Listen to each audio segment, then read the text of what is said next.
Preparing for Florida's future is critical.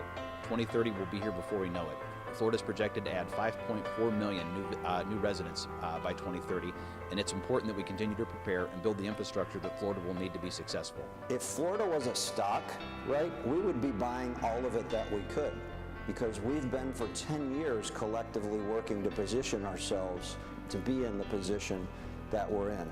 Most people know we have the best, meaning the safest roads in the United States. Most people know that we've been very innovative in the way that we've looked at changing technologies. The problem is, and here's my challenge to all of you today, the problem is if we sit back for 1 minute and high-five each other that we're better than some other state, then we're taking our eye off the ball, that we need to be our potential. Transportation industry collaboration is so important with other modes and between private and public sector. So this is a great opportunity for us to meet and to be with other transportation leaders and to discuss the future of the industry in the state of Florida. We have some common infrastructure needs that can increasingly be addressed through the use of private sector capital. Certainly, as the growth in space launch occurs and landings occur and the predominant users become commercial companies, we can't expect the federal government to have to foot the bill for new infrastructure or expanded infrastructure for capacity to meet this need. Transportation is probably one of the most important economic development issues that Florida long-term needs to address, especially with the growth that we are seeing in Florida at this time. We in the legislature want to make sure that we're prepared for what the future is going to be. If we're not, we're going to be way behind the curve on that. We need to have people that are making these regulations actually understand what they are regulating. We couldn't thank the Florida Chamber and its foundation enough for all the work that is happening, particularly with the Florida 2030 plan and the discussions that are happening with electrification of vehicles, Internet of Things, autonomous and connected vehicles, workforce needs. These are all things that are going to help propel Florida and keep us at the forefront within our nation. So we're very grateful for it. We pay a lot of attention to it, and we're going to continue to participate for as long as the Florida Chamber and its foundation continues to take the lead on this.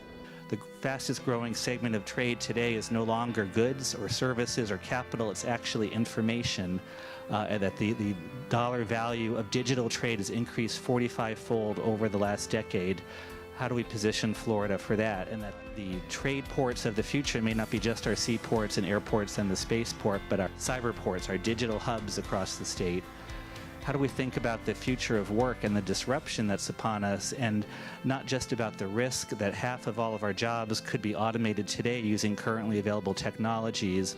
Business leaders should and could be involved with the Florida Department of Transportation, the Chamber, and with its initiatives with improving the infrastructure for the state to make it more friendly for business to come to Florida with a better road system and a better way to live in the state of Florida. Florida has this incredible demographic, and we want to come here and, one, get the public comfortable with autonomy, but then also really learn. Business representatives in the state of Florida should be proud. The state has taken extremely positive measures to usher in the future of the autonomy economy.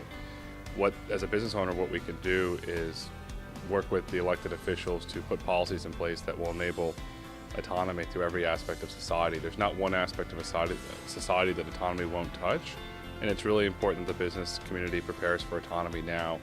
5.4 million more people. We're going to have 5 million more drivers on our roads. We need to be dealing with what our reality is going to be just 12 short years from now. Let's not rest on our laurels that we're number one in this or we're number 5 in this, or else we're going to become like other states. And I can tell you in this issue of infrastructure, it's exactly what we don't want to do.